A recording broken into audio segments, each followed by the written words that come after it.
All right, so we're live from the quarantine bunker that is Trey's house. It's a beautiful spring day. It's about 60-something degrees outside, and the sun is out, and it's a spectacular day. The zombies haven't come through yet. The horde has yet to arrive. Yet. But we are prepared. I'm not. I got a lot of beans. Half of us are prepared. A lot of beans. Actually, when I got here, you were making beans. Yeah. You gotta be. I was prepared with beans. Honestly, beans and peanut butter are probably one of the better quarantine foods to have. So I gotta stock up on that, which is not good for my wife, because I'm just gonna turn our apartment into Auschwitz. It's not gonna be pretty. Auschwitz in what way? Because there's certain ways she might oppose that. I'm gonna gas her. I'm gonna gas her. Peanut butter and beans, man. It's gonna ruin my intestines. Oh God. Yeah. But anybody who knows me knows. I mean, I'm already just like a constantly deflating balloon. I'm like a decomposing body. If there's any way I would have described you to a stranger had they asked, it's a constantly deflating balloon. I like that. That's a good description. Write that on my headstone. Oh yeah, definitely will. Chisel it if no one will let me. Like at the zoo, you know, when there's exhibits there and you can press a button so you can hear the sound of the animal. I'm gonna have that on my tombstone where you can hear samples of my farts. The highlights. The highlights, pretty much. I'll have a highlight reel. Yeah, I could fill a reel. I could. I've got a portfolio. I'm not sure if there's anything I've done so astounding. A port fartlio. A port fartlio. All of Italy just fucking got reeled in, I think. I'm sure we're just a cussed in Italian. If they can see your hands. It's all in your hands. Well, they can't see the body language, so they don't know how Italian we're being right now. Oh, God. But let's start with our first, or what the episode is about. So today we're talking about cryptids, and not your usual cryptids like Bigfoot or Nessie. I mean, those are like the or A-list. Aliens, if you want to go there. Or aliens. I wouldn't really call an alien a cryptid, but those are the A-list ones. I don't know, man. If it's a living being and it's existing and no one thinks it's existing except for a few people, does that not qualify as a cryptid? It's kind of like religion. A religion that's died out is mythology, right? I mean, when that religion was alive and well, that was the word of God. That was true. Now it's died out, and we read about it in history, and that's mythology. So it's kind of like a cryptid. That's how that is. So a cryptid is pretty much something that never has existed, or doesn't mean shit to us nowadays. So it's just like we put in this little category of make-believe animals. Well, see, that's the thing with cryptids, though, man, is they've changed. Some shit used to be a cryptid, and now it's real. Like the okapi. The okapi. Oh, yeah, that's true. And I always say it wrong, the coelacanth or coelacanth or that weird fish. The big that's actually pretty dope fish. Though. That's really cool. Thought to be extinct for like millions of years, and they found one. And some asshole just picks one out of a lake, and they're like, "This looks weird." Yeah, right. I'm gonna eat it. It just looks like a fucking 4 or 5 foot long beta fish without the colorful fins. They're huge, man. Yeah, they're huge, and they really look like ancient creatures. I don't know how you would have missed one of those because they're not. I don't know. They hide. They know how to hide. Hide and seek champions of the world right now. Oh yeah, Bigfoot's still the hide and seek champ. Well, it's because he's interdimensional. Oh yeah. All right, he can shift between dimensions. Yeah, there's something about it. We did some studies. Obviously, that's what happened. I guess half of this fucking podcast is doing studies. I would say on some barely. Bigfoot before we decided to do other cryptids. And there's a lot of weird shit about Bigfoot. I do like the idea of Bigfoot because it's so prevalent in not just our culture but human culture that there's this guy, or not this guy, but I guess this different kind of humans, human-like thing out there. Hairy. It's kind of like the part of us that is still in touch with nature and not modernized in any way. It's like the savage part of us, and that's what everybody can identify with. Because if you look around all over the world, they all each have their own hairy ape man who lives in the woods. Yeah, there's a lot of that everywhere. But you know what? There's also a lot of dragon stories. Dragons too, but I mean, you got to think of the dragon is just like a reptile. I mean, we have tons of reptiles. Yeah. Snakes. I mean, giant lizards. All sorts of amphibians. Yeah, I'm pretty sure the people in Komodo could at least say, I have definitely seen a dragon. Yeah. If you saw a fucking 10-foot long lizard like booking it across a beach at top speed of like 35, 40 miles an hour, they're scary. That'd be fucking terrifying. But the thing is, it kind of calling it a dragon kind of oversells it because you're like, oh, this is a Komodo dragon. So you think like wings, you think like, man, you just think medieval fantasy kind of dragon, and you get there and you're like, that's just a giant lizard. That's a big lizard, and it's scary. Big fucking lizard. I don't know if it deserves the title of dragon. Murder-hungry lizard. Yeah. I mean, like if you put some wings on a lion and you call it a griffin, they should just call it the murder lizard. The murder lizard is a lot better. You know what I found that really disappointed me through trying to find some high-quality oddballs in the cryptid world? What's that? I found the Mongolian deathworm. I saw that too. Mongolian deathworm. And you know what it turned out to be? Like, there was all these stories and legends and all these people like, I've seen the Mongolian deathworm. So, what do? Some guys go out and try to find it. And they find it. Was this recently? Yeah. It was a sand boa. Like a snake? Yeah, it was a snake. And the snake's only like 3 feet long. Yeah, so they brought it back to the people, and they're like, it was some long, like, Arabic name. I couldn't tell you what it was right now. But they were like, oh, yes, this is the Mongolian deathworm. And everyone's like, bro, look at this. This is fucking limp noodle of a fucking snake. I don't know, man. Maybe things were bigger back then to humans because they were smaller? I don't know. But then again, it's say if you're walking through the sand, and you're like, oh, yeah, I can see everything. Nothing's concerning. And something decently sized moved under the sand, clearly in front of you, it would probably freak you out. Well, you also it's like the water. If like something, if you were out in, like I said, that last talk we had about being in open water, that's scary enough. But if something rocked your boat, like hit the shit out of it, like something has to be big enough to move me and the boat, and it is under me, and there is nothing I can do about that shit. That's why we talked about it last episode. When you get your boat out on the water, that's you, buddy. Yep. Don't even invite me. I won't be there. I mean, lakes are fine. I'm a land-based mammal. Okay. Lakes and rivers, totally fine. I have no interest in going out too deep in the water. Like those people are like, oh yeah, man, I want to sail across the world. Why? That sounds horrible. That sounds terrifying. But I get my water kicks in the bathtub, so Oh yeah, splash. I'm all good there. Unless you want to, I can bring a rubber ducky onto the boat. Yeah. I mean, I'm going to mount one to the boat. Like as a tube? Or? No, like just a hot glue rubber ducky to the bow. It's going to help with the buoyancy. That's what keeps the monsters out. That's how it works. All right, so let's jump into this. We've bullshitted enough. All right, so you want to start off? I'll start off. You got weird naming ones, or ones that are weird named. I have some oddballs. Mine are in America. I kind of wanted to keep it local-ish. Because, I mean, I don't know. I don't really identify with the things over there because it's just all made-up names and weird things, and you don't hear tales of them. Over here, the ones I talk about, you've probably heard a thing or two about them. Whether it be like on the news or just through somebody, I mean... I'm sure if you've heard about these, it's because I've probably told you about them before, saying in a what the fuck moment. Yeah, well, let's hear it. What you got? All right. Coming off the top, after I pull up my list because I just closed out because I'm a dumbass. Prepared. All right. Number 1, oddball. Super weird. But it's real, kind of, sort of. You sold me. Yeah. Now you're in. It's the Boto Encantado. For our Spanish viewers, clearly know that's the Boto Enchanting. I don't know what Boto means. I don't know. Yeah. Maybe boat? I don't know. The enchanting boat. You would think, I don't know. I took like 4 years of Spanish. We're both. Boto was not one of them. If you can't tell from our illustrious accents, we are clearly both from Hispanic origin. We don't know. No. Nothing. Lost touch with our roots.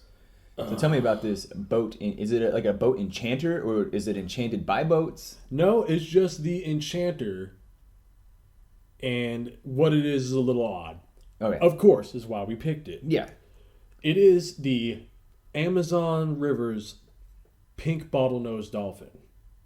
Like, which is an actual pink bottlenose dolphin? It is a real animal. Okay. In the Amazon. Okay. Now, a pink river dolphin sounds entertaining, sounds adorable. Yeah. You know, when have you ever seen a dolphin and thought, man, that motherfucker looks miserable? Never. No, never. Always look happy. Except for at SeaWorld. They have a deceiving smile, dude. Yeah. Everything's sad at SeaWorld. Dude, they always look like little psychopaths. And I've heard that they are. Oh, yeah. Like, they'll murder some people. Yeah. No, they do it for fun. Doesn't everybody? If you're a murderer, you do it for fun. You know, I'm killing you because I have to. Sometimes you do it for, you got to eat shit, and then sometimes you're defending yourself, and sometimes you're just bored. And dolphins like to do it when they're bored. God. It's like, just masturbate, man. That's the problem with Sapiens. Is you're like, you know what sounds like a good time? Ending another person's existence. All right, but back to the pink river dolphin and its fucking crazy bullshit. Okay. All right. In the night, when the sun goes down, the pink Amazon river dolphin, or encantado, enchanting, turns into either a man or a woman. Oh, so we got a shape-shifting dolphin. A fucking shape-shifting river dolphin. Whoa. But not just any shape-shifting river dolphin, because like I said, encantado. Yes. Means charmer. Yes. Or charming. Yes. Depending on whether or not you know your Latin Romance languages.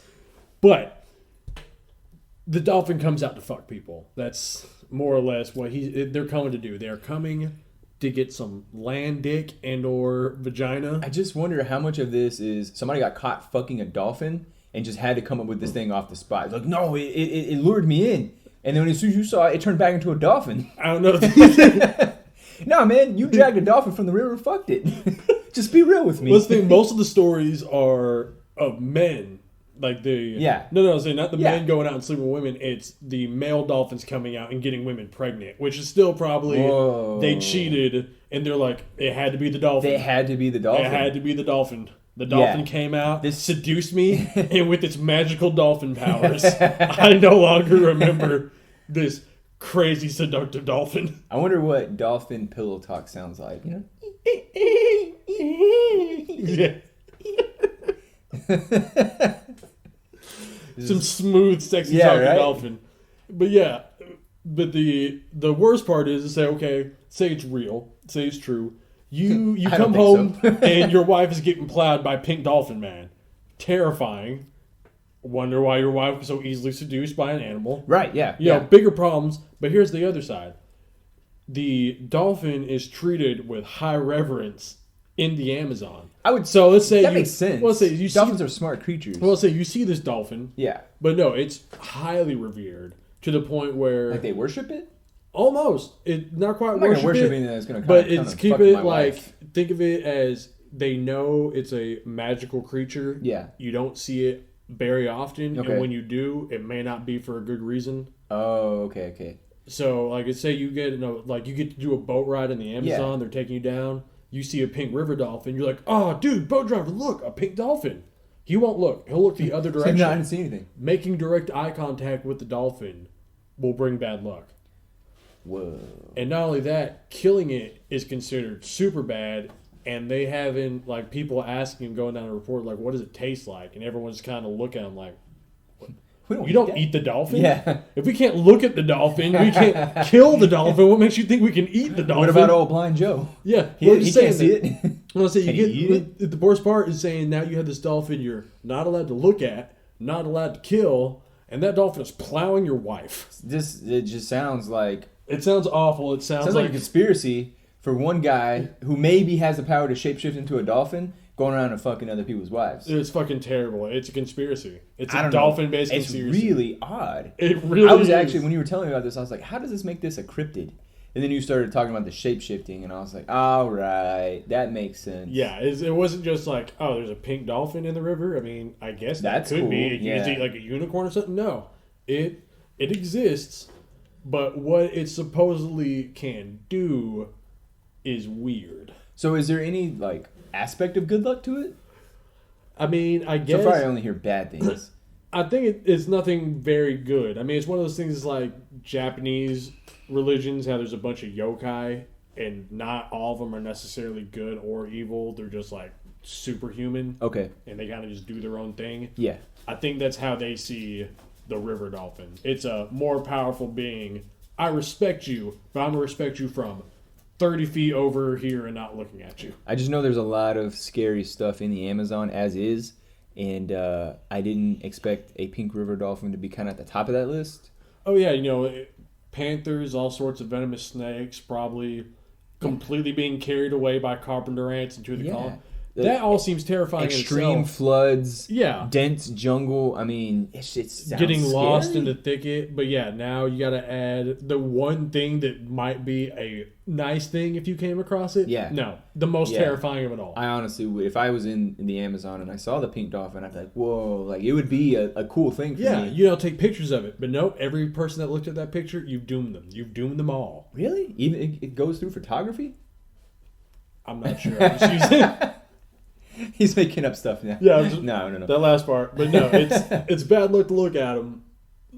But there was one of those things that seems like an odd loophole. Yeah, is it only bad to look at him in dolphin form? How are they supposed to like seduce people if you can't look at them? Yeah, it's like the most real seductive dolphin voice, and at the same time, I can't imagine that without laughing. Me either. I was thinking like, what language do they speak?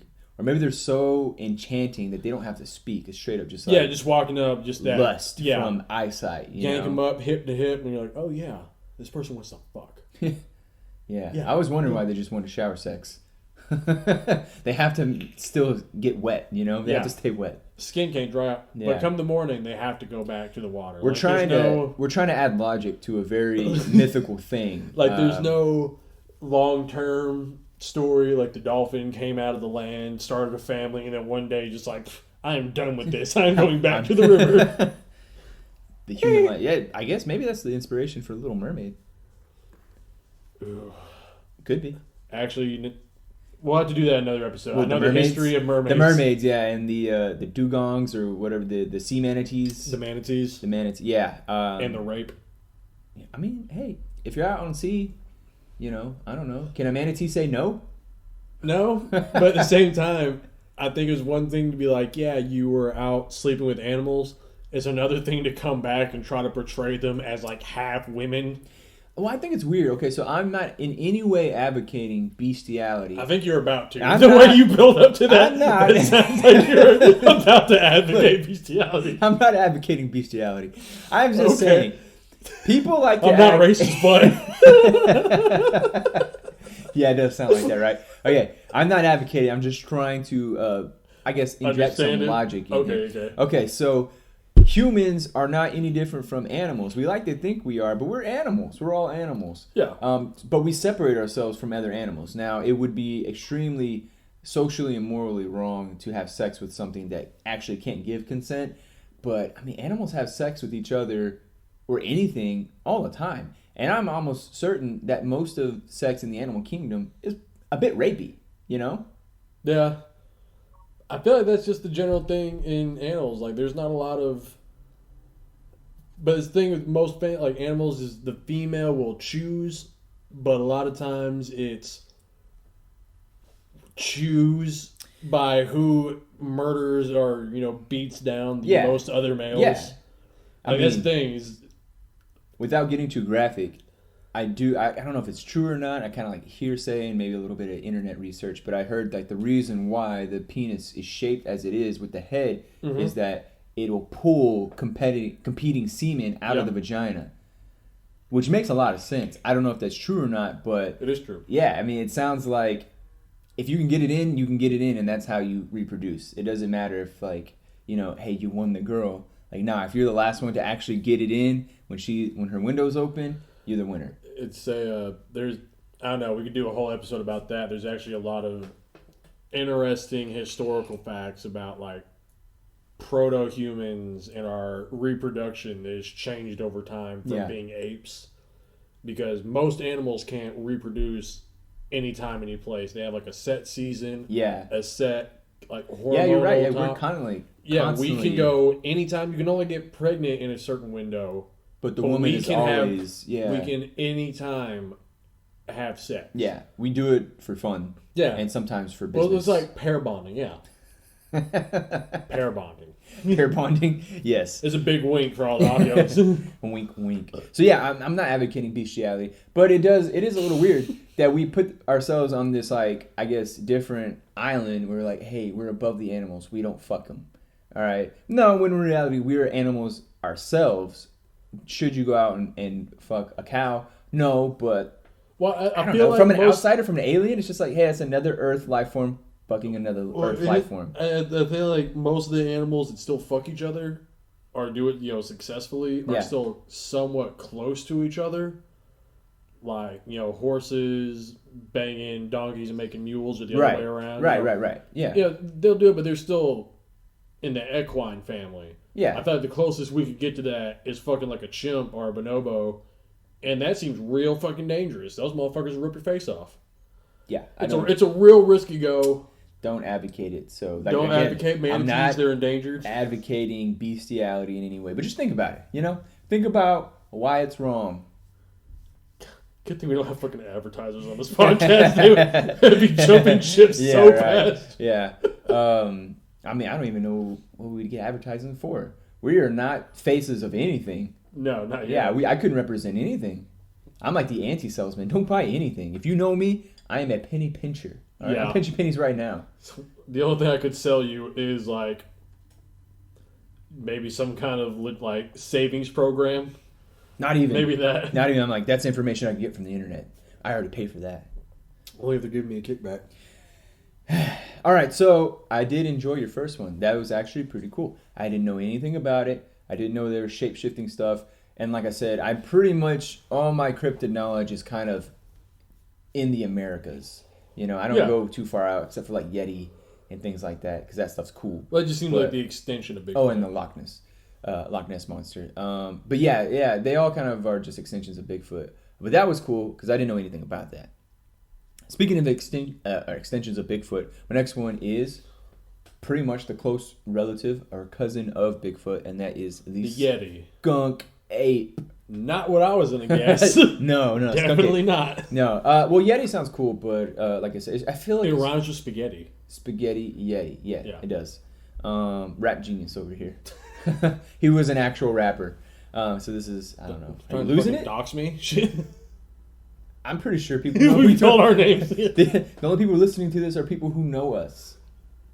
I'm not feeding these to YouTube when you're not around. I'm just getting the world's opinion before we go. You could be, actually. I wouldn't be opposed to that. But the skunk ape. All right. So unlike Bigfoot, the Bigfoot is usually in the Pacific Northwest, whereas the skunk ape is in the South, more like Florida.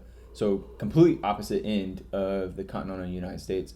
And I don't know if you've ever... have you ever been to Florida? I've tried to avoid it. All right, well, I couldn't. Unlike every hurricane ever. I was mandated by the government to go to Florida and live there. And it was like a prison sentence. I'm just kidding. Florida ain't that bad. But unless you live there. It's got... unless you live there. It's got a lot of pine land, man. Like, it's very foresty. Very. So I can understand if something... It's not like... There's swampland there, but you have to go to the swamp. That's what Louisiana's creepy. Like, once you get into it, and it's kind of like just the weird pine forest where it's dense, where you can't really see into the trees, and it's thick everywhere. Then you start passing signs that say gator crossing. What the fuck is out here? And Florida's the same. And they don't light their highways. Yeah. So once you get out to a certain point, it's just darkness and trees and fuck it. Yeah. Well, Florida, where I was at in Florida, the highways were just like, oh man, I thought Texas was bad. Florida is just as bad when you can be on a highway driving forever and still not actually get out of Florida. It's crazy. But there's a lot of pine land out there. So if something was, living in the forest and going unnoticed for a long time, it'd make a lot of sense. But skunk ape is pretty much just a large bipedal man-ape kind of thing. And as you can guess, man-bear-pig. Which is pretty much just Al Gore in a costume. And now the skunk ape is actually, I don't know if it's real, but reports go back to the 1960s, and everybody knows before the internet, people were very credible. Mm-hmm. Nobody could lie before the internet. Nobody lied before the internet. All right. But it still continues to this day to get reportings. But who's to say that it's just not a unhygienic Bigfoot? Maybe he got kicked out of his Bigfoot clan because he was just a nasty, unwashed. Maybe the Bigfoot are kind of sophisticated and they cleaned themselves. This guy didn't. Well, I mean, if we've learned anything about Florida Man from the last decade of the internet, it could just be some guy from Florida. It could, except I saw a picture. All right. There's a picture of it. Yeah. Well, the picture I saw was like horribly blown up. It was the first one I saw. Of course. Horribly blown up. So the resolution was all weird and it was stretched all different ways. So it ended up looking like a gremlin that got left out too long from being a mogwai. Jamie, can we have you pull that up? Pull this up. No, it really does. It really does. It has a long gray beard and its face was all like gremlin-like, you know? But I've seen that. You probably have, but it was in some bushes and stuff. It looked horribly staged. But the woman who took these pictures, she sent them to the Sarasota County Sheriff's Department, and she pretty much was like, hey, I caught this out in my yard. And people think it's a bear. Could be a bear, but I didn't even get to why it's called a skunk ape. Big reveal, it stinks. Oh, really? Yeah, spoiler alert, it smells like methane and sulfur, so like eggs and cow farts. What the fuck? Yeah. So it could be just a big smelly bear. You know, with horrible IBS. So like I say, you had some like bad squirts while you're on your hike, shit in the woods. Yeah. And some people behind you start running like it's the skunk ape. That's a very plausible thing. Yeah. So maybe I don't know. Maybe some dude was living out there in the '60s and just kept it going on. You know. I don't know, man. If it's been reported for that long, I feel like at this point he's either needs to give it up. Yeah. Or he'll be dead. So if it keeps going, either he's his wild family going. He's passing it down. But no, the woman who took the picture thought it was like an escaped orangutan. So I don't know why she wouldn't call like authorities right away. She just took pictures. I don't know when this was. So maybe she had them developed. I doubt. They're probably digital. So she actually like uploaded them, sent them, and she didn't call authorities or even like animal control. Which in Florida, animal control is probably pretty gnarly. You know, they have to go out there and get snakes and gators and stuff like that. Oh, yeah. So a skunk ape ain't no thing, you know? Just another day. Yeah, if you can wrestle gators all day, you're like 8 foot tall hairy man, done. Yeah. Yesterday, I apprehended a guy who's high off his face on bath salts. And I say high off his face because he didn't have a face anymore. So he'd eaten half of it. He ate his face. But just like any government entity, the U.S. National Park Service says it doesn't exist. But it's a fucking lie. It is a lie. There's a skunk ape research headquarters who swears this thing is totally legit and not a waste of time. All right. Where's that research And I side with them over the U.S. National Parks Services because, you know, I don't know. You don't hear anything from them. They're very shadowy. They're like a deep. I'm convinced that the Park Service keeps the knowledge about Bigfoot alone. You know, keeps it from being out there because it's real. Not just because it's real. Yeah. It's because they say it's a real like animal living out in the woods, but they are on limited numbers, and the idea of a bunch of dumb rednecks going out to try to shoot it with the confirmation that it does exist is too great. Maybe it's the best kept secret. Yeah, there is someone out there right now that would pay top dollar to shoot it, and they're trying to protect them. They're like, I saw Bigfoot. No, you didn't. You got too close to a methane vent. You're hallucinating. You saw the reflection of Venus. Yeah, you're sorry, bud. You think you're losing it. I think it was what are the swamp bubbles or swamp gas? Yeah, I'd say the methane gas. You tripped out a little bit. Yeah, air got oxygen, depleted. So you're just a little out of there, son. I think you need to leave. Yeah, they'll start smearing your name. Oh yeah. So don't ever try to claim you saw a Bigfoot because the U.S. National Park Service will. They're the real men in black. Yeah, they are the men in black. They're the men in khaki. And they will erase you. You heard that here first. All right? You know where they're going to take you? To a park. And you know what? You're not allowed to dig in parks, so no one will ever find you. They know where the bears are. They'll just drop your body at the den. There's some scary people. I mean, they could literally abduct you and then take you to the park, drop you off in the middle of nowhere. Yeah, they know the most harsh parts. Yeah. And you wouldn't be able to escape, and you'd be dead in the water, in the woods, in the water, dead, sitting duck for bears. All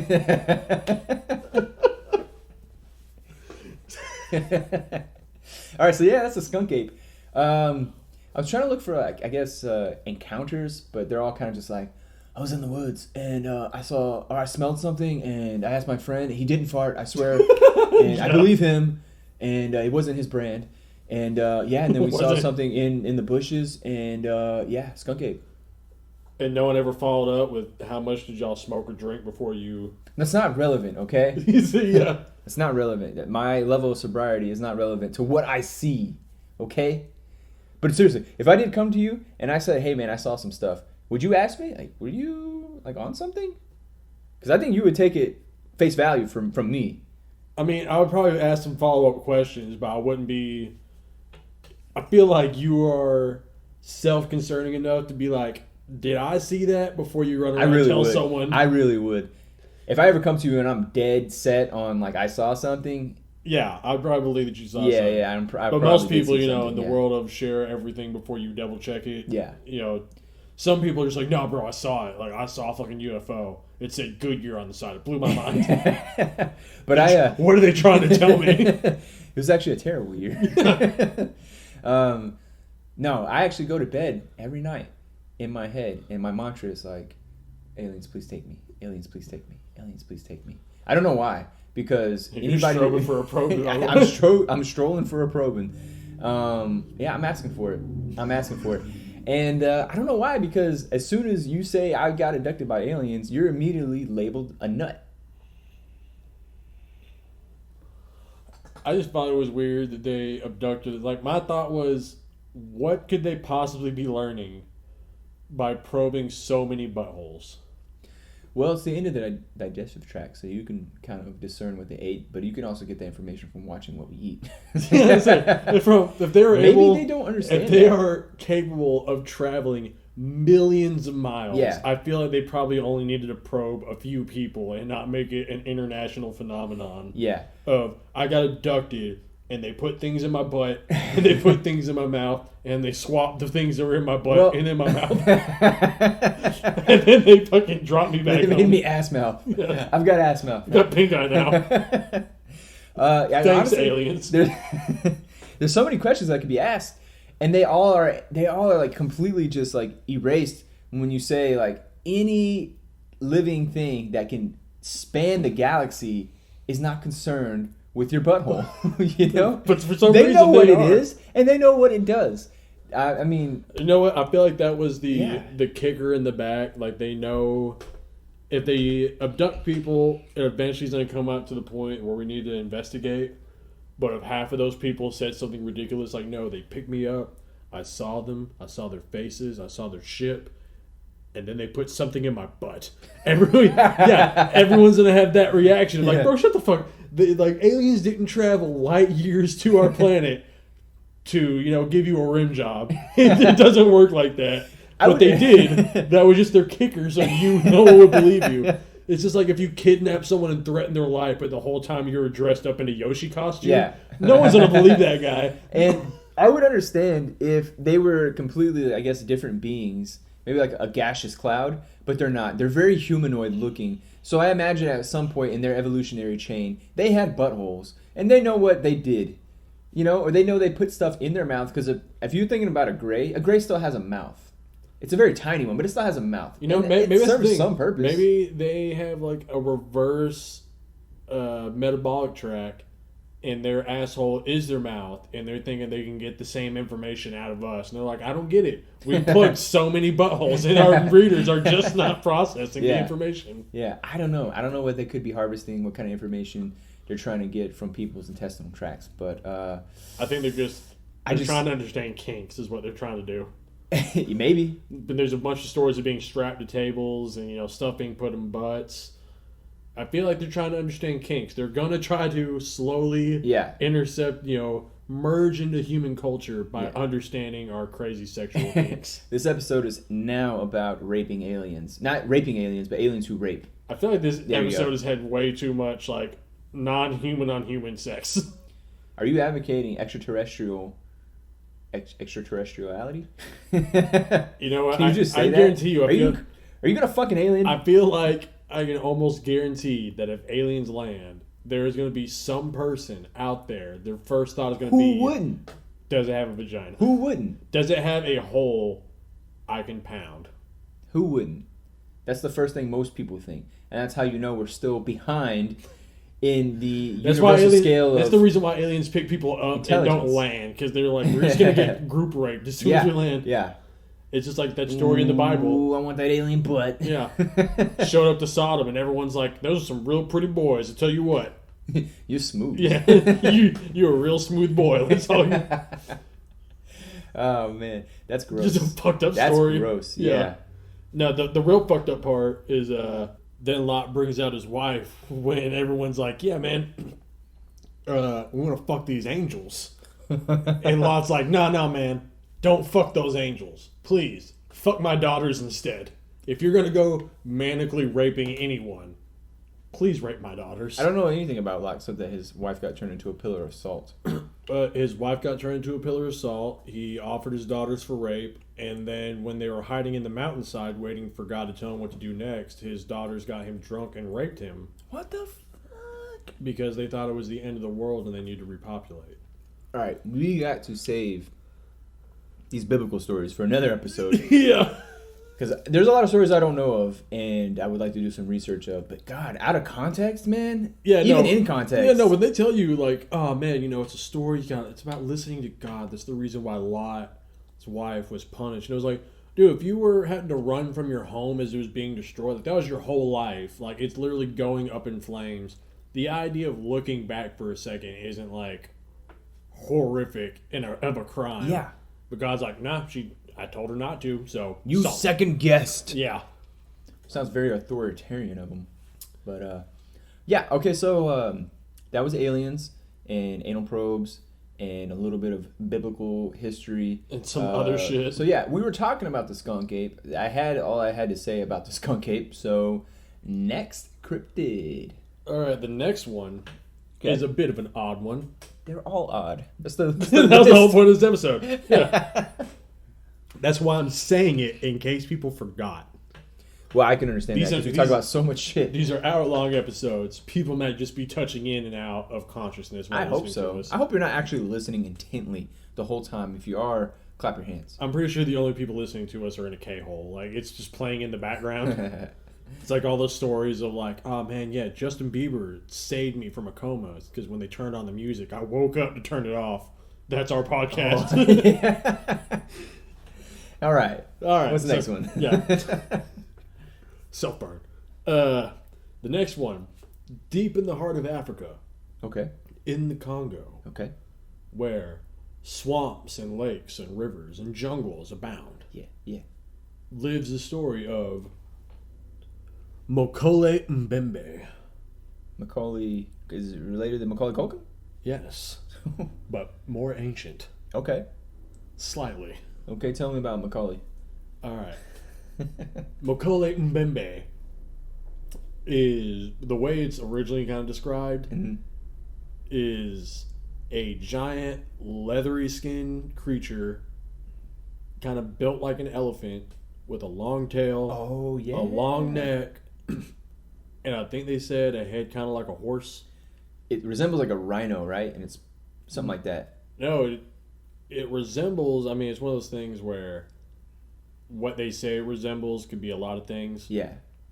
But, rhinos don't really have a long neck. No. Or a long tail. Well, I did see a picture of it. It was an illustration of an account. So I did see that, but I couldn't say the name, so I skipped over it. Yeah. I had to look, but the thing they think it is kind of like how Nessie, they're like, oh man, the description just fits a plesiosaur. Right. Well, I say it's the British when they were doing their runs through Africa. Yeah, all of them. They made a line. They queue up. If you know the British, that's something they'll do. But they went down trying to study, doing stuff in the jungles and whatnot, because the jungle holds money. They're imperialists. Yeah, of course. But they were hearing these stories. They're like, hey, if you're going out to the woods, watch out for Mokole Mbembe. And everyone's like, the fuck is that? How do you pronounce that? And they told him, the story, the size and the description. Okay. And like, that sounds fucking nuts. Okay, we'll keep an eye out for it. Let's go poaching. Yeah, and they're like, no, it's dangerous. Watch out. And finally, they got the descriptions, and this was about the same time, they were doing the run for Africa, was when paleontology was starting to kick off. Yeah. So they had some artist renditions of, not the brontosaurs, but sauropod. Uh-huh. That whole family. Yeah. And they were like, hey, man, this kind of sounds like what you're talking about. Brought it to the natives, and they're like, oh, dude, that's it. How'd you get a picture of Mokole Mbembe? I thought you said you didn't see it. So that was obviously a shit show. That's kind of cool. Honestly. Yeah, they're like, oh, how'd you get the picture? Yeah. So that was scary that somewhere out in the... So it could be a sauropod or somewhere related to that. Yeah. Okay. A sauropod out in the jungle. And the thing is, the Congo is one of those nations where there's big cities, but a lot of the populations are kind of hubbed around one central point, right, certain areas, and the rest is jungle. Yeah. So the idea of something massive out in there isn't too far off. Did you look up if that dinosaur was around in the area when it was alive? Sauropods had a pretty decent range. They lasted a decent stretch through multiple periods. Okay. They had different forms. The only real big question for it is back in the day there was a lot of debate. Mm-hmm. And there still is with a lot of. You're telling me this is debated? Yeah, this is not taken as hard it's science? It's debatable of the pictures they showed them. Okay. Because back in the day, the first time they built an iguanodon, it looked like an oversized iguana. Right. Yeah, and they later found out they're like, no, the pieces should have been formed like this. We kind of just winged it. Yeah. It looked like something else. And dinosaur bones are a common... They confuse people. They confuse people of the past. They would dig up dinosaur bones and think it was from giant humans, like giants. Oh, yeah. It was, so that makes sense. Get the shit with the Cyclops, because the mammoth skull is just a giant hole. A hole, yeah. It looks like and the teeth are kind of like humans. Yeah, so it looks like a very oddly skull-shaped. Yeah. Same thing where probably dragons came from. Yeah. I'm sure other mythical animals. But... The big question, I think the older question for sauropods is whether or not they could hold their necks up. Mm-hmm. They used to think back in the day that they could only hold it out. But personally, I feel like it would be less strain to have a neck naturally built to crane up like a giraffe than having a 30-foot neck and having the base of your neck trying to hold it straight out. That seems a lot more. That sounds a lot more stressful than a built up. The weight is all going down on your front legs type build. That just makes sense. We have that in nature right now, like you said, with a giraffe. But they show them the pictures of the old stuff, and they're like, oh, yeah, that's Makili and Bembe. But now we know that depiction was wrong. Mm-hmm. Were they still saying that the general look was right? Or they were like, no, that's it? Because then it's like, oh, yeah, you told me that something exists that we know doesn't exist. Yeah. What's your point? What are you getting at? So that's actually kind of cool. I like that little story. Yeah. Man. The more you know. Yeah, that's actually really interesting. So what does this thing do? Like you said, it was dangerous, but does it kill people? Does it kill animals out there? Is there any superstition tied to it? I feel like it's more of kind of like a hippo thing where you're out on a boat in a lake. And they say this thing mostly lives in the water, even though it has legs. Like, it can come on the land. Most of the time, it's kind of chilling in the water. Mm-hmm. Let's say you're out in the boat, you're in the lake, or you're crossing a river, and all of a sudden, something that's 25 foot tall at the shoulder stands up underneath you. Oh, it's supposed to be a sauropod. They say it's massive. Dang. So, it's a bit if you want to be out, in the woods. You're like, yeah, man, just let me sit here, try to hunt. And all of a sudden, something that's breaking tree limbs is... well, first of all, normal animals scare me. Like, normal wild animals scare me. Even a raccoon. All right? I'm not going to get close to that thing. So you're not going to catch me out in the jungle trying to swim in the lakes and rivers. So. That's why pets are weird to me. Even as someone who enjoys pets. Yeah. I have a dog. But sometimes you look at the dog like, this thing was millennia of hunt, murder, kill, and destroy. Well, your dog is a mammoth. Well, I'm saying all dogs. It's a mammoth horse. That's the history there's some of the dogs dog. Are just like... Well, they're small now. Yeah. After the European bloom of designer dogs. Yeah. But, the history of the wolf is just murder, and then you go back to older mammals, and most older meat-eating mammals all look like dogs. Just big teeth, long snouts, murder machines. Yeah. And now he wants to play tug on rope and just hangs out with me and we're boys. But really, he's built to be a murder machine. Right. I just think that's weird. And same thing with cats. Like, history, millennia of being the most fearsome thing. Giant cats. Cats are scary. Old humans, it was just a scary thing when back in the day, lions, mountain lions, any big cat, they're down to kill you. Dude, even like a smaller cat, a small wild cat, like a bobcat or something like that, they'll come at you. Yeah, or an ocelot or something like that. Dude, they would kill you. They'd easily kill you. So I'm not trying to box an ocelot. No, I'm not. Are you trying to rhyme again? No. Oh, okay. Whoops. Professional Dr. Seuss over here. Yeah. Senor Seuss. Senor Seuss. Yeah, it's crazy actually. Is there anything else that you want to say about it? Because Macaulay Culkin, I mean, sounds pretty cool. I would like for it to be true, but it's one of those things where I want all of this to be true. I want it all to be true. I'm not sure all of them, because at the same time, I'm not sure how apt I am to be like, oh yeah, man, super sexy dolphin people are among us and they're shape-shifting. That seems sketch. Yeah, that's the one that I'm not going to really believe a whole lot in. I think it's just a cover for people to fuck dolphins. So, but this ain't fucking anything. It's just a dinosaur. Yeah. It's basically the same premise as Loch Ness. If you can be convinced that somehow a plesiosaur lineage has made it through the centuries in a certain area, then you can probably buy that a family of sauropods has lasted in the heart of Africa for a fuck long time. Yeah. I mean, I like the idea of, these dinosaurs that have, stood the test of time and just kind of found this little pocket and just constantly lived. But man, you got to imagine, like, they would have to adapt. I feel like bigger animals adapt faster. Well, not faster. They have to adapt. Because if they don't, then they're going to die out. And there's certain, I guess, and they're usually smaller, like bugs or microorganisms or plants, where they haven't evolved in millions of years because they have perfected what they do in their environment to stay alive. But I feel like the bigger you get, the more you kind of have to... The more niche you become. Yeah, and the more you kind of have to adapt as time goes by. You can't stand or can't stay the same way. Oh, yeah. It's like, if you're, like, say you're a sauropod, you're 35 feet at the neck with your neck up, but it hurts you to have your neck craned down, and all the 50-foot trees you were eating from disappear for whatever reason.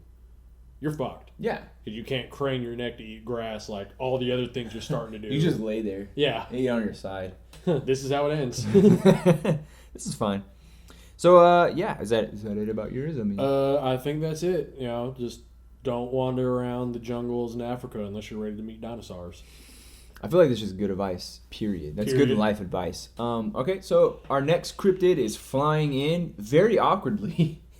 Because if I tell you the composition of this thing, it just sounds like somebody rolled the dice with animal parts on it, and that's what comes out. Was it the Jersey Devil? It's the Jersey motherfucking Devil. I knew it as soon as you said it. All right, the Jersey Devil. Potato Head exactly. Monsters. The Jersey Devil is one goofy looking thing, all right? And it's kind of cool because it's kind of like your first one. I don't remember what it was called, but Encantado. Yeah. The Bota Encantado or whatever. Bota Encantado. Yeah, so sounds like a Pokemon. So the Jersey Devil is actually like rooted more in, I don't want to say like it's history, but more like how do you put it? European history, folklore. Yeah, folklore. More folklore than actual like real sighting. But it has been really sighted. So it goes back to the 1700s, and that's when it was first sighted in the New Jersey Pineland. So again, forest. Yeah. These things don't live in the city. These cryptids, they won't live in cities. Well, they have to have some place to hide. Yeah, you got to hide somewhere, and apparently an apartment dwelling is not the best place to hide. I think it is. It's where we're all hiding now, so, inside.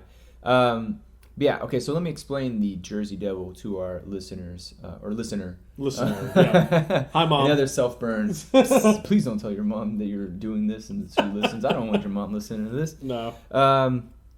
So, yeah, it's got a canine head, so a dog head, but not like, just think of like a normal canine head with a snout, not a short snout, but so not a long snout. A real dog? Yeah, a real dog. Wolf-like, okay.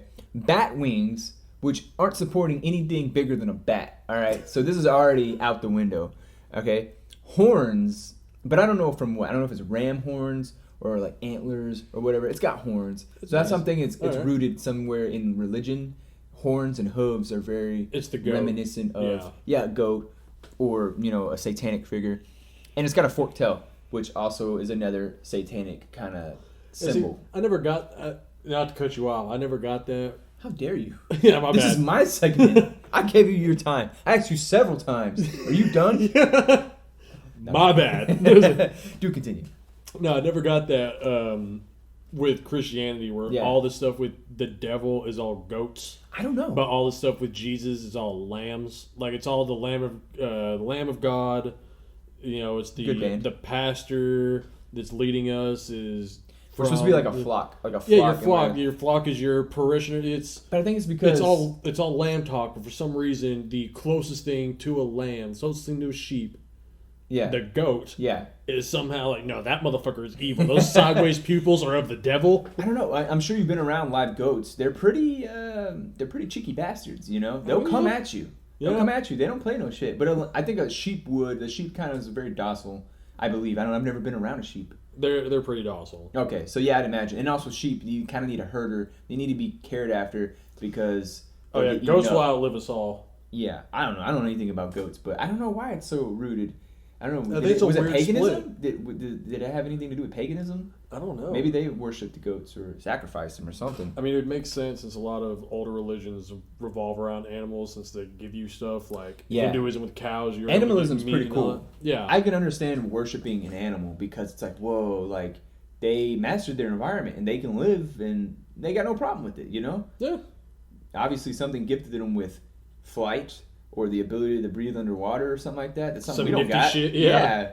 They got some nifty stuff going on. But yeah. So the Jersey Devil, let me read that back to you if you forgot. Just paint a picture in your head of a dog head, bat wings, a horn, and a forked tail. Already terrified. Already terrifying. This thing, and not only that, let me give you the kicker. It was born in a human womb. And it came out screaming, just ripping itself out of its mother's womb. And this is also weird too. The mom predicted it. Oh, I think I may have read this before. You probably read it. It was her name was Mother Leeds. Of course. She had her 13th child. So again, something about superstition and the number 13. She had her 13th child, and she was like, "Yo, this child is going to be the devil." And I don't know. She got pregnant anyways. I don't know why they didn't try to terminate it or something like that. If they believed so wholeheartedly that this was going to be a demon child. Then they left it to fate. Satan definitely didn't send his best. No, he definitely sent like the most fucked up thing that he could find. He's just like, I don't even want to scare them. I just want to really like, I don't know, creep them out. You know, this isn't even scary. I want to give them the heebie-jeebies. Yeah, not the horrified. I mean, well, I guess she was kind of dead at that point. If he she died. His way out. She died. Yeah, this thing came bursting out, and it actually burst through the ceiling. And I can just imagine, I don't know, like the doctor there coming to deliver the baby. Yeah, or is anybody around and just like, fuck was that? You did this 12 times. Calm down, all right? There should be a breeze. I don't know. After like the third, fourth time, doesn't it get easier? Fall out? Yeah, they walk out or something like that. I don't know, and they're concierge or something. Casually stroll out with a cane. Yeah, by that time, I don't know. It's got to be easier. So, I don't know. Her 13th kid ended up being a goat, dog, bat, horn, ram thing. So, I don't know. Maybe she had sex with something that was like that. Or maybe she had sex with all those things. Maybe she just had some type of super womb. I feel like this episode is promoting bestiality way too much. Then again, I feel like that's the outcome. That's why we're against bestiality, because it creates evil flying demon monster babies that'll crawl out of your womb. If nothing else is keeping you from bestiality, just know that you could spawn weird, anthropomorphic demon kind of. Wait, will they do my bidding? No, I don't know. Oh. I don't know if this thing can actually understand you. Oh, well, my plans are shot. Yeah, you can't pick and choose its qualities and characteristics. This isn't an RPG. Not yet. We could do this. We could do this in a lab. So that's kind of crazy, right? I've been to New Jersey. I didn't see anything of the Jersey Devil. Maybe it's like in a certain area, like I said, the Pinelands. So if you go out there, you know how if you go like to Roswell, they play up the UFO stuff. Yeah, if you go to Bigfoot country, they have signs like Bigfoot crossing. They poke fun at it. Yeah. I wonder if there's anything like that for the Jersey Devil. Like, oh, this is the home of the Jersey Devil. Like, because imagine having a statue of that thing. I can almost guarantee there's probably like 3 or 4 bed and breakfast out in the Pine Barrens that all claim to be the house that... Isn't there a sports team, like a hockey team? Isn't the Jersey Devils or something like that? I think so, Something like that. I don't know if it has its like cultural thing. But at the same time, because I'm not sure how prevalent it is in appearance, like Bigfoot or everything else. I have heard one tale about it that scared the shit out of everyone, but I'm not sure if it was the Jersey Devil or another one. Just whatever. Just go ahead and drop it. I believe it was Boston. Okay. Still in New England. Beantown. Home of beans. Yeah. I think. I don't know. That's why they call it that. Yeah. But for Holoville. Exactly. But the whole city had been covered in like an inch and a half of snow. Okay. The night before, and they found hooves coming from out of the water all through the town, and it would stop at buildings. Yeah. They'd go up to the top floor, on the Widow's Peak or the Widow's Nest, wherever, like you could look out your top of the roof. Yeah. Patio. Hooves on the roof, like whatever it was walking, saw the building, jumped up, spider goat, kept walking, and then eventually walked to the city and went back to the water. Wow, that's creepy. Which means the Jersey Devil can not only fly, it can swim, and now the ocean's again more terrifying. I don't read anything in here about amphibian or aqua abilities. All right, so I don't know if it has gills. It's evolving. And that's probably pollution. You know? Yeah, stuff in our air. Fukushima. Yeah. The wrong side. So yeah, pretty much Mother Leeds gave birth to the worst version of the Kool-Aid Man. And now burst through the ceiling. Yeah, and now we have burst through her womb and then the ceiling. So yeah, that's we have the Jersey Devil. Very scary, honestly, if this thing was real. And it went back in the 1700s. So we were even talking about in the 1960s, people were a little bit more truthful. So imagine back then. Now, people are telling stories, but what is the point of this story? If it is like some type of parable, what are you trying to learn from it, Or is it just completely true? I don't know. Every time I hear about scary stories, especially like you said, since so many of them root like near water or in the woods. Yeah. I feel like the biggest explanation for some of these scary stories were parents way back in the day when you had 11 kids and they'd all run off into the woods when they had free time. Right. And the woods was a place where they would fucking die. Fall down a hill, bust their shit open, get eaten by a bear. That's why you have so many kids. You can afford to lose a few of them. But as long as you tell them to stay their ass, like, hey, don't go in the woods. Why, Mom? Because something will fucking eat you. Yeah. That's a little more motivation than because I told you not to. But why the birthing story, the 13, the devilish characteristics? You gotta have a cool backstory, man. You can't just be scared of the thing in the woods unless this thing in the woods is fucking evil. It's not just something that's hungry. Yeah. It just wants to kill you out of spite. My theory is that this woman probably did exist. She did have a 13th child, and it was just very maldeformed or just deformed. And they didn't know what to do with it, so they kind of had to kill it. So they yeeted it through the ceiling? They yeeted it through the ceiling. Maybe they did have to come up like a story with a Jersey Devil. Or maybe they really did think that it was a devil child because it was so deformed. I mean, it's possible. If 300, 400 years ago, if you see some deformities that you see nowadays, without the explanation of science, you'd kind of be like, whoa, what's going on? Like, what happened? If you had a Zika baby back before you knew what Zika was, it would probably be a what happened. Yeah. So that's kind of my theory. I mean, so the Jersey Devil might be real, but it's definitely not in like what I explained. It's just like a very poor baby who, deformed and got thrown through the ceiling. So whoever threw that baby was one hell of a tosser. For real. Yeah. You need to be a quarterback before quarterback was the thing. Yeah, right? Don't throw babies.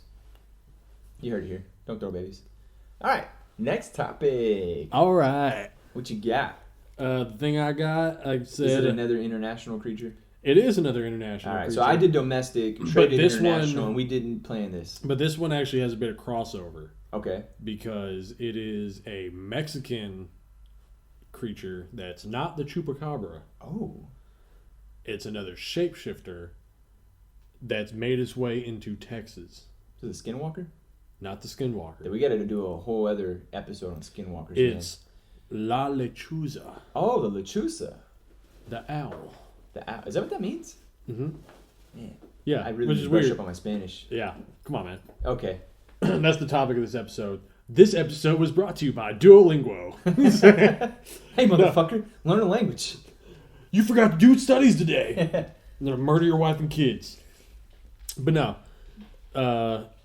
Lechuza is an old woman. Okay. Who turns into a giant, horrifying bird. So, is it specifically an owl, though? She turns into an owl? I feel like the owl is more of... It's the only bird that's really, like, doing shit at night. It's the night bird. So, the monster that's like a bird that's coming out at night, just like Mothman. He might be a giant butterfly, but because he works at night, he has to be Mothman. Yeah. Only makes sense.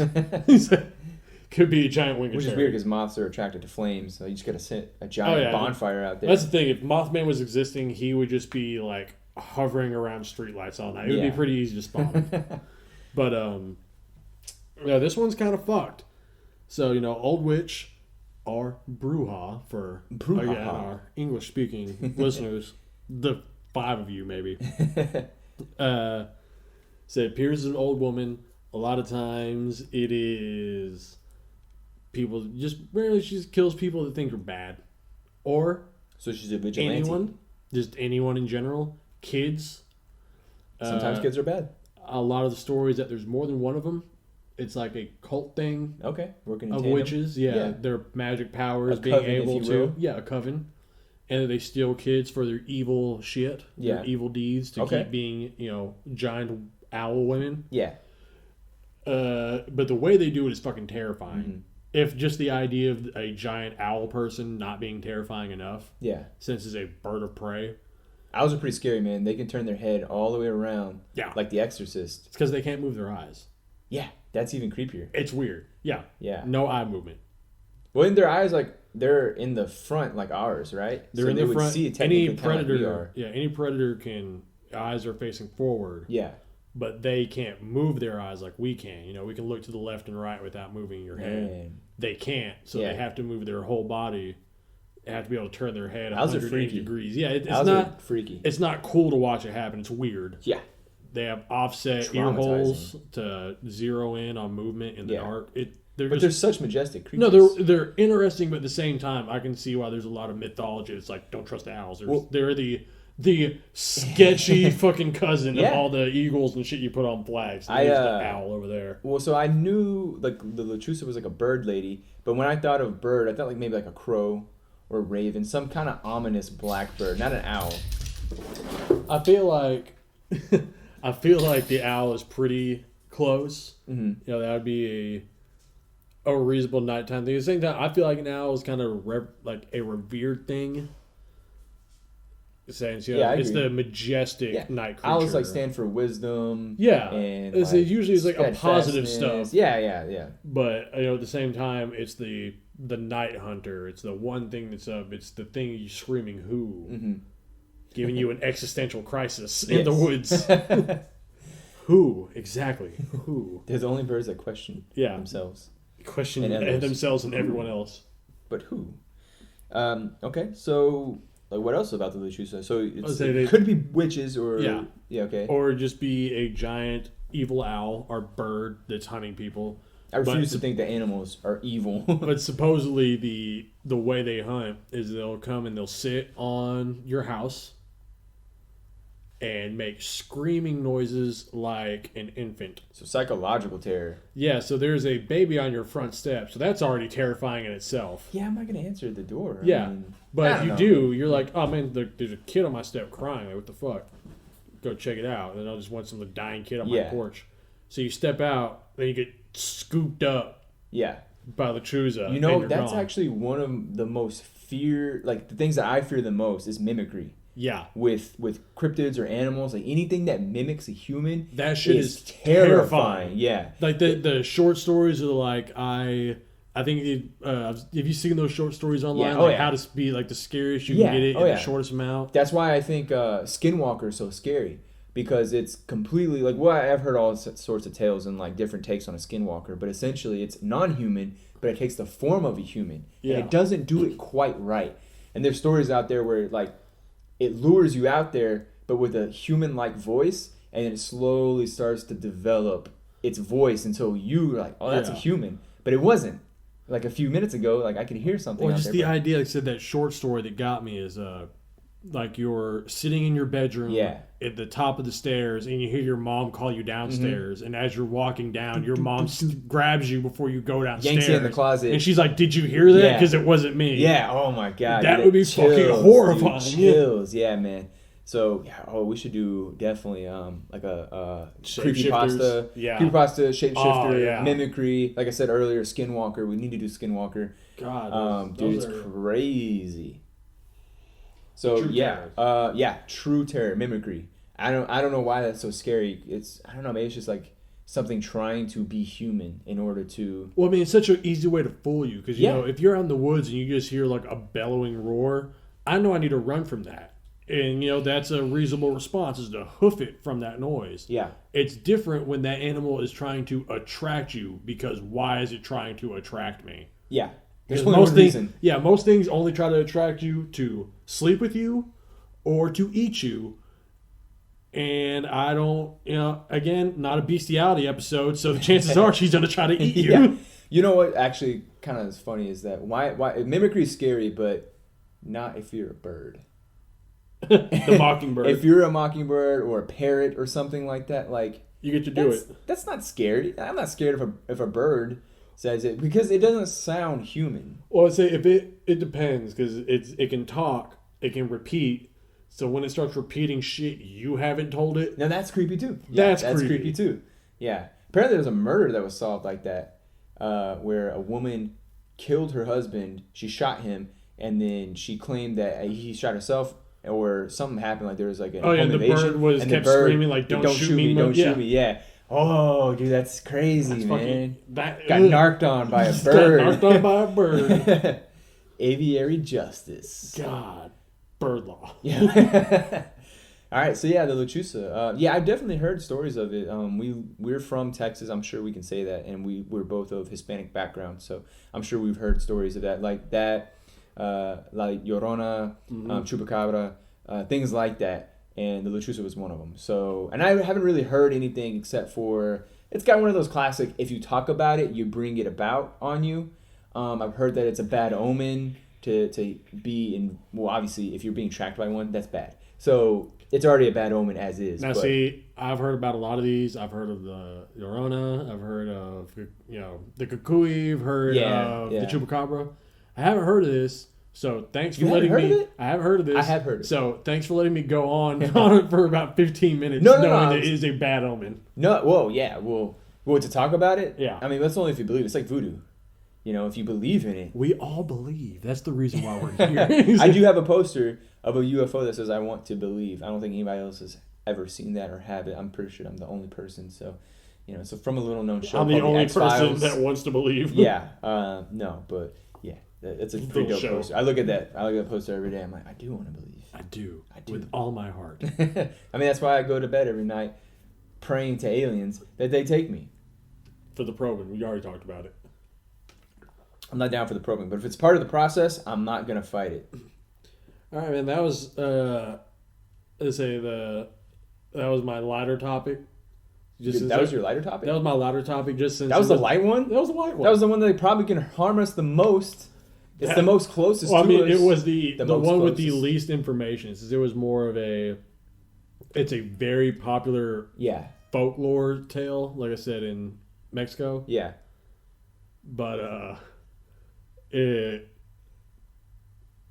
something that comes up a lot, but like I said, it's like the Cucuy, where it's a popular tale. Yeah. But it's only a tale that gets so much. There's not like countless encounters like Bigfoot and Loch Ness and aliens. So the studies only went so far. Actually, it's not very I guess gripping, and you probably shouldn't start a story off like that. But I guess man, you got my attention now. It's not gripping at all. Just don't be boring. Fucking tell me more.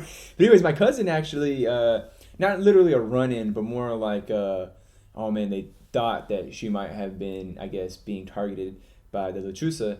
And what happened was she had a room and it had a window in it. It was like I don't know, I guess like a high kind of window. Anyways, a bird would come there at night and just chill on the windowsill. And it was a blackbird. Yeah. And maybe that's why I thought it was like a blackbird. And it would like tap on the window and kind of just like generally just do bird things. But there was no nest up there or anything. It would just chill there for no reason. It would come just being harassed by a bird. Yeah, just kind of being harassed by a bird. And I think obviously that tail is pretty common, so it wasn't too far fetched to say like that might be something, you know.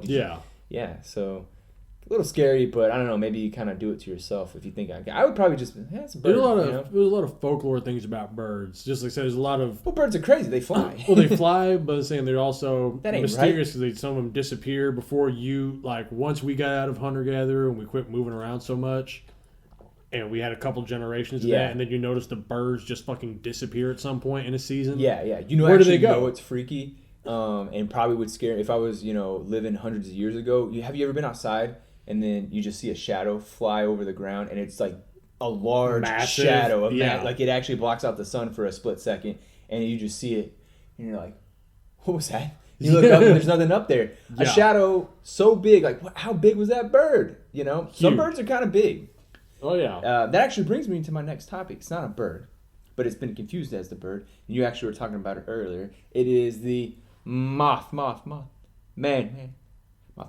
Butterfly boy. Butterfly boy. That actually used to be my street name. The Butterfly boy. Don't ask why. You walk around the net, right? Yeah, pretty much.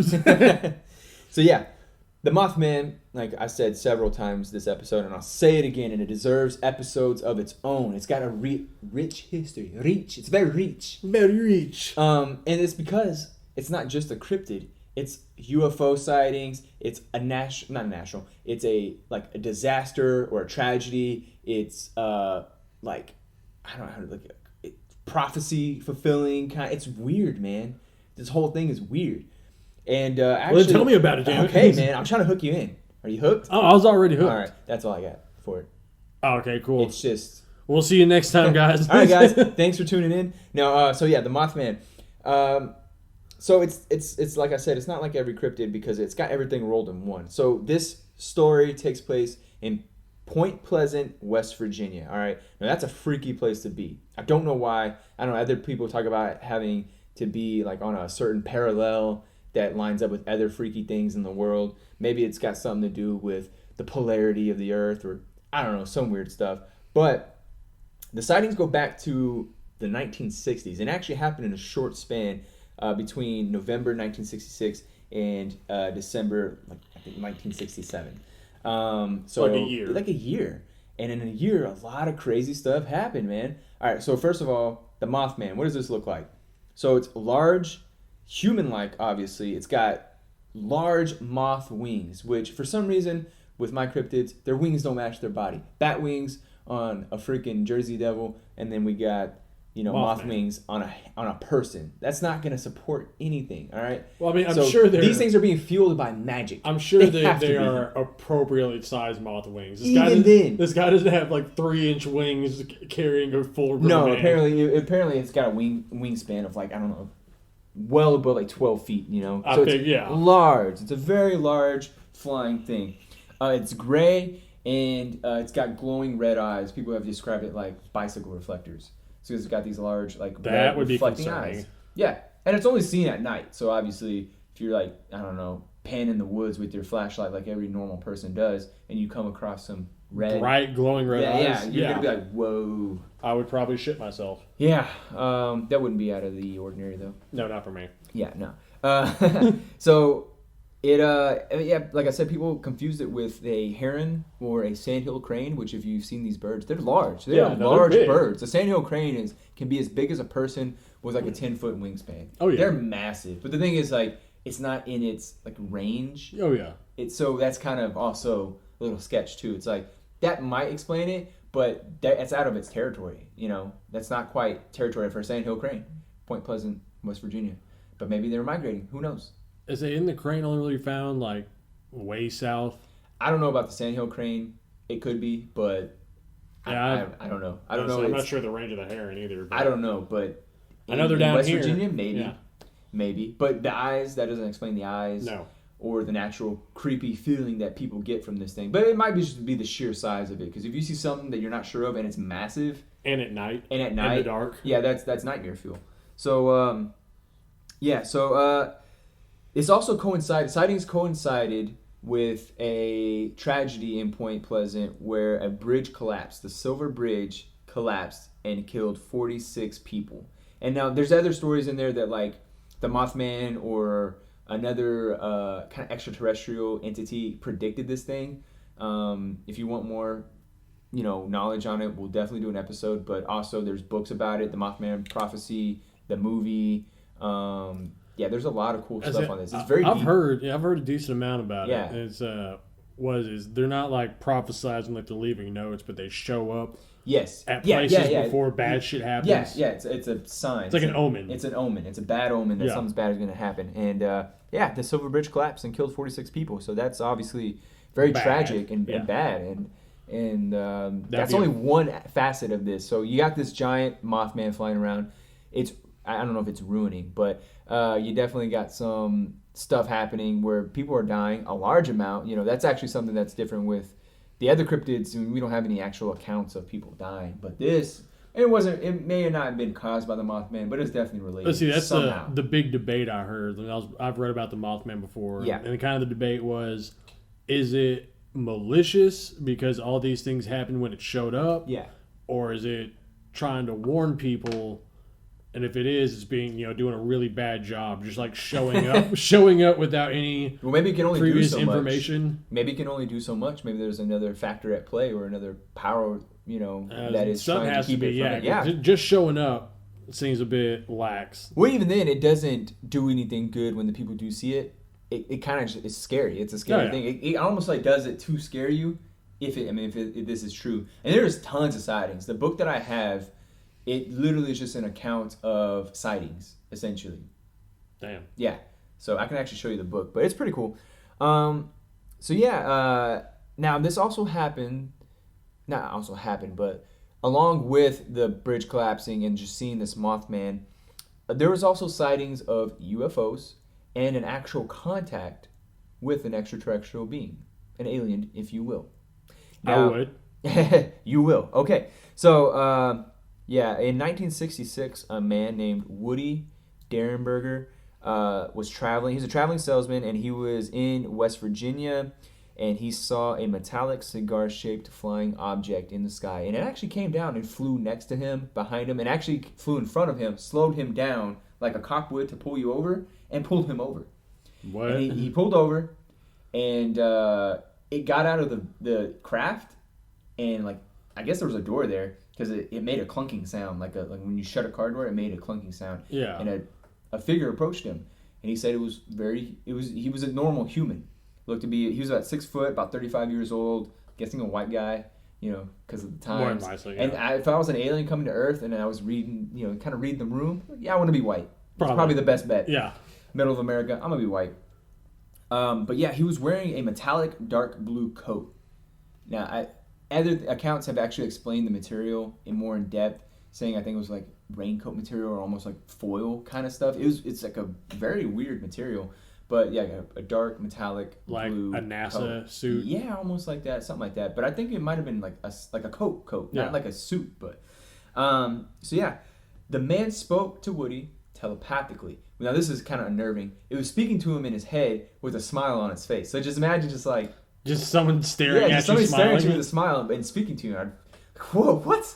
I'm like, that's unnerving. That is very unnerving. Those are some really good ventriloquist skills. Yeah. Top tier ventriloquism. Yeah, top tier ventriloquism. So the man introduced himself as Indrid Cold, and he told the guy he came in peace. He meant no harm. He didn't want to scare him, and kind of set him at ease. And Woody did say he felt, pretty, I guess, safe around this thing. And they carried on a conversation. Indrid asked some pretty benign questions, almost like probing. Not anally, just with questions. Okay, verbal probing. Kind of asking, where do you live? And then Woody told him where he lived, and he asked, is that, a normal place where people live? And so he kind of explained to him a city, and he's like, okay, that makes sense. And the alien, or Indrid Cold, told him that, they're very much like him.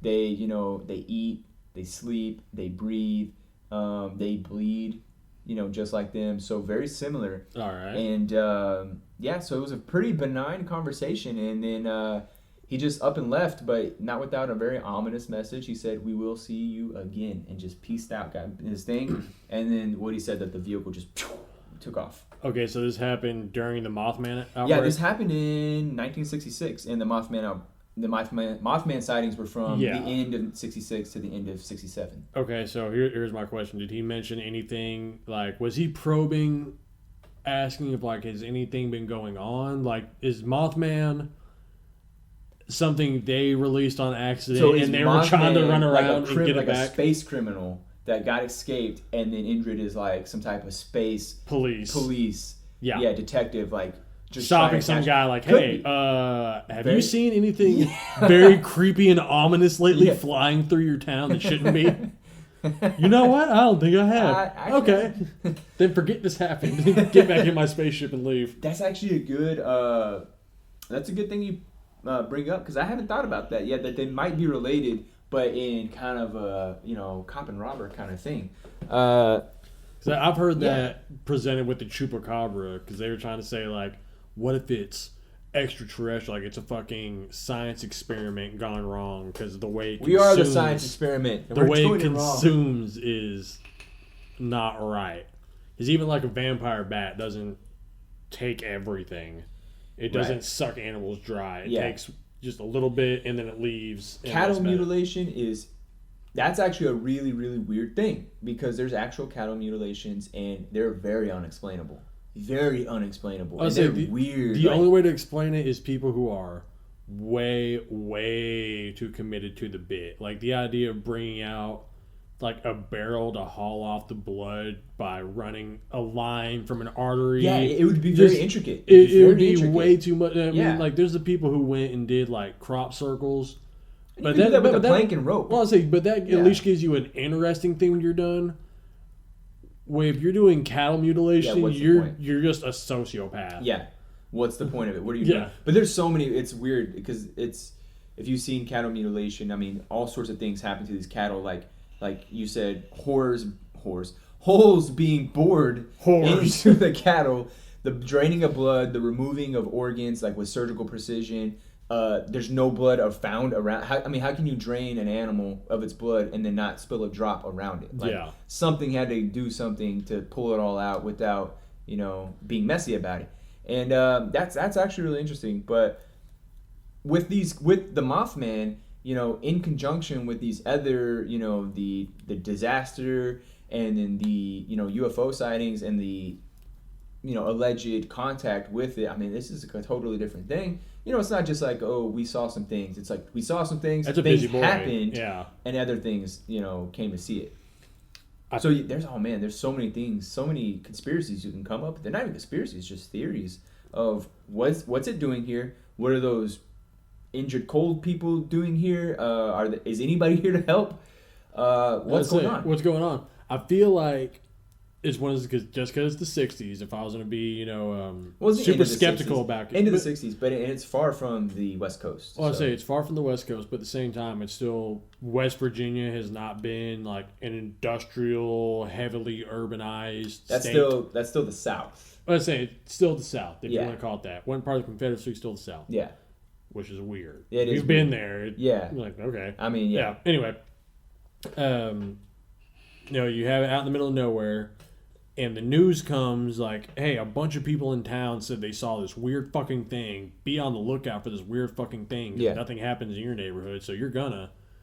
And now all of a sudden, anything that you may have missed before or just whatever is now suddenly catching your eye. Yeah. Yeah, like you're more susceptible to it. You're more susceptible to it. And that's the kind of the fault with humans. Once you introduce, I guess, a principle or a concept, humans are more likely to receive it, whether it be negatively or positively. They're going to receive it. Oh, yeah. Before you'd probably not even notice it, Well, it's like if you were, like when I was car shopping, when my old car died, you're looking at cars, you're like, I'm not sure how this car looks. Like, well, I'm not sure. I haven't seen too many of them. Yeah.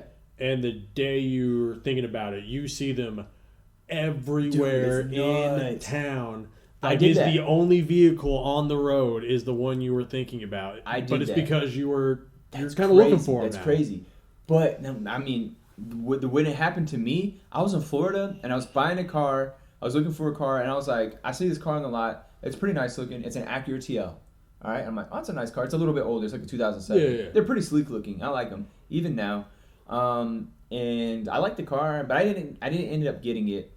But after that, man, I was seeing Acura TLs everywhere. And now, they were everywhere in Florida, so there must have been like an Acura lot, or many of them around there. But I don't see them too often in Texas, and when I do, sometimes they'll have Florida plates on them. I'm like, whoa, that's crazy. So maybe, I don't know, maybe Florida is the Acura TL capital of America. Possible. But that's possible. That's possible, but yeah, that's called Bader-Meinhof syndrome, where when you see something and after you notice it. What's it called? Notice it. Bader-Meinhof syndrome. Okay. Yeah, very German. Yes. Very European. Yeah, because that's an experience a lot. I didn't know I'm sure there was a name for it. I just haven't heard it. Oh, yeah. There's a name for everything, especially if it's coming from the German language. Yeah. Yeah, I'm sure there's a German word for that. There's a German word for grief eating and a person whose face needs a punching. So I'm sure there's a word for eating. Oh, yeah. Lovely language. So, yeah. That's the Mothman, and that's just scratching the surface, man. That's just barely like the tip of the iceberg. There's so much more we can talk about it. I feel like we may definitely have to do a more in-depth episode about the Mothman. That's way later when we're committed and we don't do the show notes the day of the show. That's how we get the best material. Sometimes, we only have 3 episodes. This episode, we only have 3. So this is how we stay the second worst podcast. The second worst podcast. And that first one, you know who you are. You know. Step it up. We're 2 guys in a den with a tiny mic. You can do it. You can do better. You're not better than us. You are not trying hard. Yeah, you're really not. Because we're not trying at all. All right? Yeah, man. So it's crazy. The Mothman's crazy. I wouldn't even really call it a cryptid. It's more like it's a whole experience. Yeah, it's a whole thing. So, it's combined, like... It's basically layered on so many different versions of cryptids or shit like that, where it's kind of become its own thing. Like it comes and goes like a ghost. It's somehow got aliens involved. It's a real creature you can visibly see that's like interacting with people like some other cryptid. It's so layered on that it's its own entity. It's part of the history of Point Pleasant. Oh, there's even a fucking statue. There's a statue of it, and it's pretty gnarly. That's a cool looking statue. Way better than any Jersey Devil statue. I don't have anything against the Jersey Devil.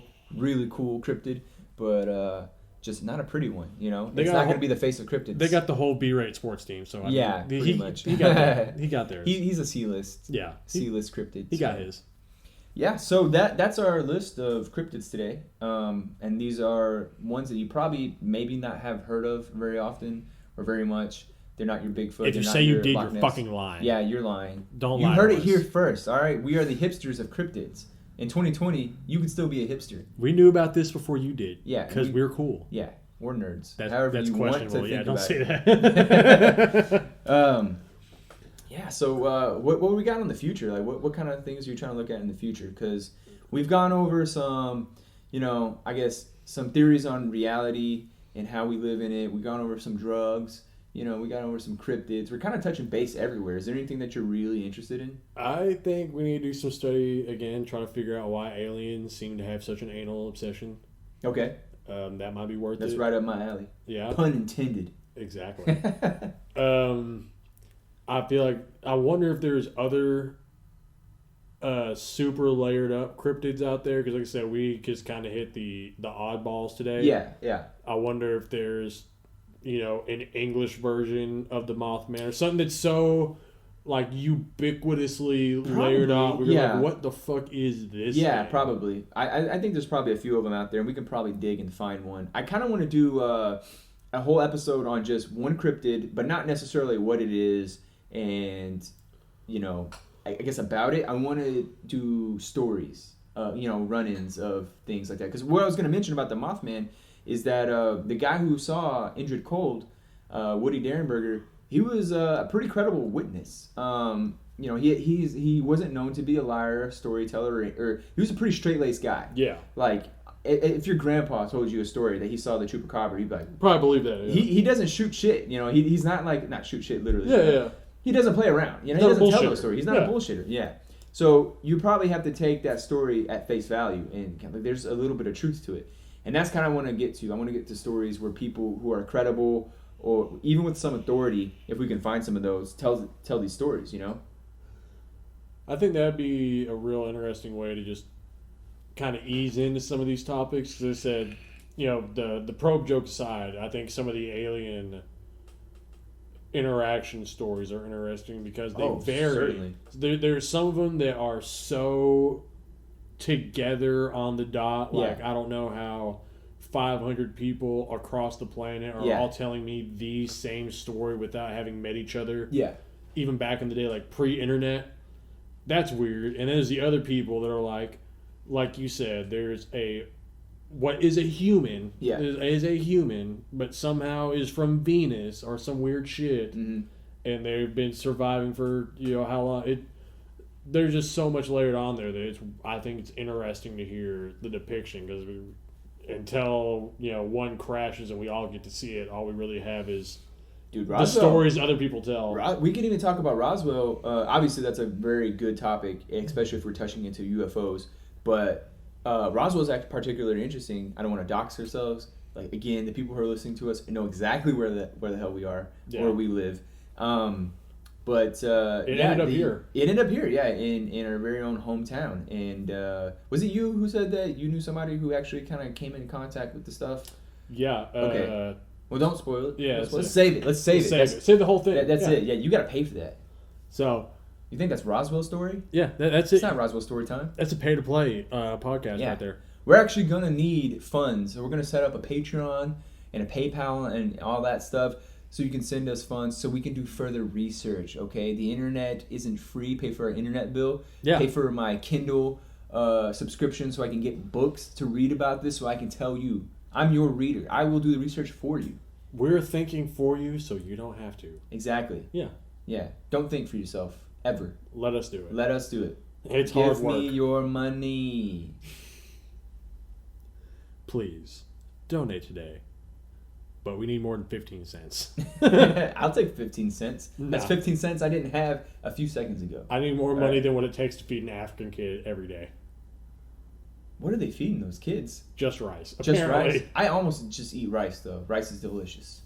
I have to have soy sauce with it, so maybe I'm kind of bougie. That's when you send the African kids soy sauce because they're out there just eating dry ass rice. Yeah, and a callback to our first episode. Send them your drugs too. Send them your drugs. They're doing jankum over there. All the fucking jankum. Imagine just rice and jankum. That's your life. Yeah, that's a terrible outlook. So yeah, all right. To wrap up this episode, one thing we'll leave you with: rice and jankum is no way to live. The world is filled with crazy and mysterious creatures, supposedly. And you got anything on this? I don't know. I was gonna let's create a sign-off message for each of us. Like, do you have a sign-off message? Stay hydrated. Stay hydrated. Dang, I was gonna say stay something. I can't just put stay insert here, so I gotta come up with something else. We'll say keep. Keep. Yeah. Yeah, it's kind of the same. It's same. Use the Taurus. Oh man, but I gotta do it right now. Keep liquid up. Keep liquid up. I'm not trying to be a copy of yours. Come on. I can't. We'll think about this another time. My sign off. See, now I don't even like my sign off. Listen till the end. The very end. That's actually my sign off. Listen to the end. That's a terrible sign off. All right, so we both have terrible sign offs. All right. This is Trey. And Gummy Bear. It's Alfredo. That's it. I'm going to buy Fredo. Okay. And this has been Well, now I'm concerned. Well, we didn't say that all episode, but I'm pretty concerned about everything you said. Every goddamn thing. The aliens and the anal probe. I didn't know that came with it. So, maybe I'll think twice before praying to aliens to take me. Maybe. I'm not gonna. All right. Later. Later, kids.